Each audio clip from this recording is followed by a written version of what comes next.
The only thing I know is this was a story from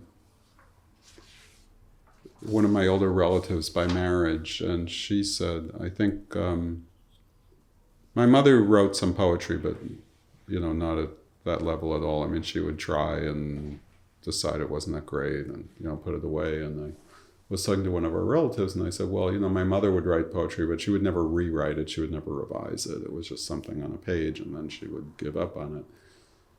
And my relative said, Celia never rewrote anything. She just wrote it. And I don't know if I'm not so sure what her evidence is for that. But this is a relative who's very literary and who's really spent a lot of time with writing. And from a personal perspective, it made me feel terrible because I've rewritten everything so many times.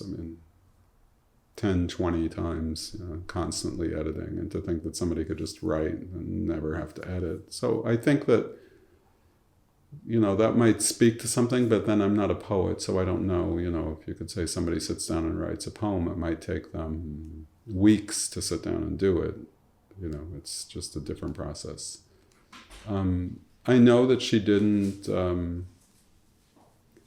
write a lot. So I really don't know how much time she spent writing. I mean, the collection of poems is not huge. Something under 200, I believe. So in a lifetime, it's not really a lot of writing. Although she did write the stories too. There are probably more than 10 stories.